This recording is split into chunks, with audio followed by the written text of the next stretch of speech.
L'industrie automobile américaine fait face à une attaque inattendue, mais cette fois la menace ne vient pas de la Chine ou de l'Europe, mais plutôt du Canada. Oui, vous avez bien entendu, notre plus grand partenaire commercial a pris une mesure qui pourrait entraîner une augmentation significative des coûts de production automobile aux États-Unis et délocaliser des milliers d'emplois. Et ce n'est pas simplement une question de tarifs douaniers, Tesla, Ford et General Motors se retrouvent au cœur d'un conflit où toute l'industrie automobile est en jeu. Ce qui a commencé comme un simple différend sur les tarifs se transforme désormais en une confrontation économique d'envergure avec des milliards de dollars d'échanges commerciaux menacés. Tesla et l'ensemble du secteur des véhicules électriques pourraient faire face à une crise majeure, avec des fermetures d'usines et des licenciements massifs à l'horizon. Restez avec nous jusqu'à la fin de cette vidéo pour découvrir comment cette guerre commerciale pourrait transformer radicalement l'industrie automobile nord-américaine et impacter directement votre prochain achat de voiture. Nous analyserons comment le Canada a stratégiquement ciblé le secteur automobile américain, l'impact potentiellement dévastateur sur Tesla et l'industrie des véhicules électriques, pourquoi cette guerre commerciale pourrait entraîner des fermetures d'usines et des pertes d'emplois massives, et les enjeux politiques derrière ce chaos économique, notamment les tarifs de Trump et les élections de 2024. Les fabricants automobiles sont en panique, les prix augmentent et les tensions politiques atteignent leur paroxysme. L'avenir de l'industrie automobile nord-américaine n'a jamais été aussi incertain. Qu'en pensez-vous? Cette guerre commerciale sera-t-elle un échec pour les États-Unis ou le Canada fait-il un pari audacieux? Les différends commerciaux entre les États-Unis et le Canada ne sont pas nouveaux, mais cette fois-ci, quelque chose a fondamentalement changé. Ce qui avait débuté comme une simple dispute tarifaire aux États-Unis s'est transformé en une confrontation économique majeure, et le Canada a riposté de manière stratégique, ce qui pourrait modifier l'équilibre des forces dans les échanges nord-américains. Au lieu de réagir impulsivement, le Canada a opté pour une approche calculée et précise, décidant de frapper les États-Unis là où cela fait le plus mal. Si vous appréciez cette analyse et souhaitez rester informé des derniers développements concernant cette guerre commerciale et son impact sur l'industrie automobile, n'oubliez pas de vous abonner à notre chaîne et d'activer la cloche des notifications pour ne manquer aucune de nos futures analyses économiques. En réponse aux tarifs de 25% imposés par les États-Unis sur certaines exportations canadiennes, le Canada a mis en place ses propres mesures de rétorsion. Mais plutôt que d'instaurer des tarifs larges et indifférenciés, le Canada a ciblé des secteurs économiquement et politiquement sensibles, touchant des bases électorales clés et de grandes entreprises américaines. L'un des secteurs les plus durement touchés a été l'industrie automobile américaine. L'une des mesures les plus dévastatrices a été la décision du Canada d'imposer des tarifs sévères sur les véhicules électriques et les composants automobiles essentiels. Avec des milliards de dollars d'échanges automobiles traversant chaque année la frontière entre les deux pays, cette décision a provoqué un choc dans l'industrie. Cela a affecté non seulement les constructeurs automobiles mais a également perturbé le réseau complexe de fournisseurs, concessionnaires et travailleurs qui dépendent d'un système commercial fluide et sans barrières tarifaires. Ce n'est pas seulement une question économique, c'est également un message stratégique. Le Canada démontre qu'il ne se laissera pas intimider et qu'il possède la capacité de frapper les États-Unis là où cela fait mal, peut-être même plus durement qu'anticipé. Ce qui avait commencé comme une simple guerre commerciale se transforme maintenant en une lutte pour l'influence politique. La question est, quel dommage cela causera-t-il à l'économie américaine avant que Washington ne prenne des mesures? Et le Canada ne s'arrête pas là, le coup le plus dur reste à venir pour l'un des constructeurs automobiles américains les plus influents, Tesla. Tesla et l'industrie des véhicules électriques traversent une véritable crise. Tesla, longtemps considéré comme le visage de l'innovation américaine, se retrouve maintenant au centre de ce conflit commercial, et les conséquences pourraient être dévastatrices. Au cœur du succès de la production de Tesla se trouve sa dépendance vis-à-vis des matières premières essentielles en provenance du Canada. L'entreprise s'approvisionne en nickel, lithium et aluminium, composants indispensables pour les batteries de véhicules électriques, auprès de fournisseurs canadiens. Mais avec l'imposition de tarifs stricts et de restrictions par le Canada sur ses approvisionnements, la chaîne logistique de Tesla est menacée d'interruption.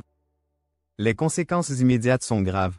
Face à l'augmentation du coût des fournitures, Tesla devra soit augmenter les prix de ses véhicules, soit réduire sa production, deux options qui entraîneraient des problèmes significatifs pour la croissance et la rentabilité de l'entreprise.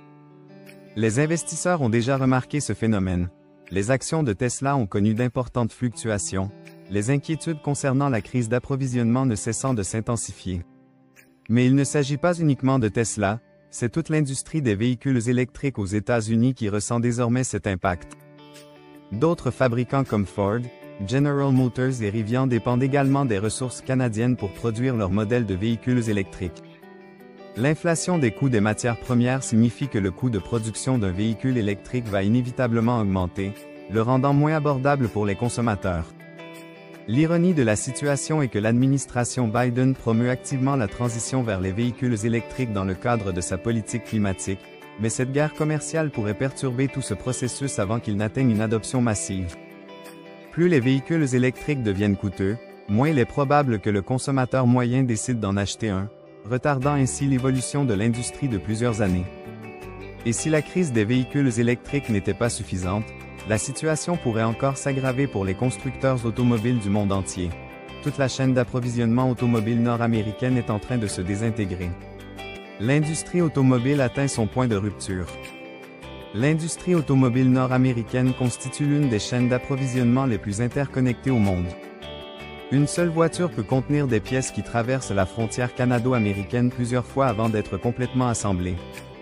Mais avec l'imposition de nouveaux tarifs, cette chaîne d'approvisionnement autrefois fluide commence à se fracturer, et les constructeurs automobiles sont en état de panique, cherchant désespérément une issue. Pendant des décennies, les fabricants ont compté sur un mouvement prévisible et sans droit de douane des matériaux entre les États-Unis et le Canada. Aluminium, acier, puces, batteries, et même visseries, tous ces composants des voitures modernes traversent la frontière entre les deux pays des dizaines de fois avant qu'une voiture ne sorte de la chaîne de production. Maintenant, avec l'augmentation brutale des tarifs, les constructeurs automobiles sont forcés de prendre des décisions impossibles. Certaines entreprises ont déjà réduit leur production. Ford a annoncé des licenciements potentiels dans des usines qui dépendent fortement des pièces canadiennes. General Motors a diminué la production sur certaines lignes en raison des blocages dans les approvisionnements. La plus grande crainte reste la fermeture d'usines et les pertes d'emplois massives. Et voici un autre problème majeur, les prix. Chaque dépense supplémentaire dans la chaîne d'approvisionnement finit par être répercutée sur les consommateurs. Si cette guerre commerciale se poursuit, les consommateurs américains pourraient bientôt faire face aux plus fortes hausses de prix des voitures de toute l'histoire. Acheter une voiture neuve, déjà onéreuse en raison de la pénurie de puces et de l'inflation, pourrait bientôt devenir inabordable pour des millions d'Américains. La plus grande ironie dans tout cela? Ces tarifs étaient initialement censés protéger les emplois de production américains, mais au lieu de stimuler la production nationale, ils contraignent à la fermeture d'usines, entraînant licenciements et instabilité économique. Cette guerre commerciale produit exactement l'effet inverse de ce qu'elle était supposée accomplir. Et à mesure que la situation économique se détériore, la pression politique atteint un point critique. La bataille pour le commerce devient une question politique majeure qui pourrait influencer les élections à venir. Cette guerre commerciale n'est plus simplement une question économique, elle est devenue une arme politique, un instrument qui divise les dirigeants, influence les élections et façonne l'avenir des relations nord-américaines. Le président Donald Trump a toujours été un fervent défenseur des politiques commerciales protectionnistes, affirmant qu'elles inciteraient les entreprises à rapatrier leur production aux États-Unis.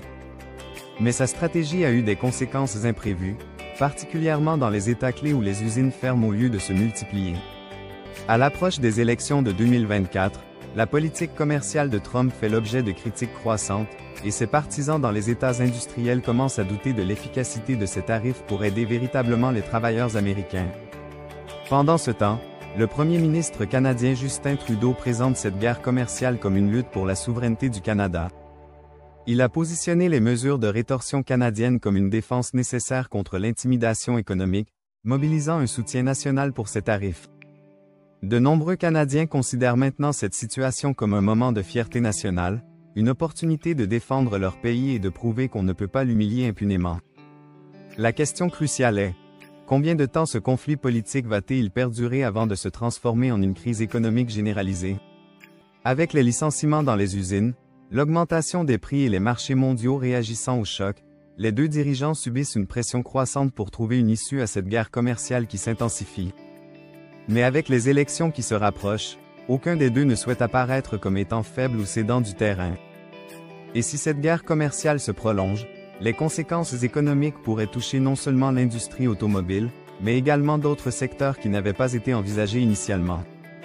Le Canada dispose d'un levier majeur potentiel, l'énergie. Si vous pensez que la guerre commerciale entre les États-Unis et le Canada est problématique actuellement, imaginez ce qui se passerait si le Canada décidait d'utiliser ses exportations énergétiques comme arme économique.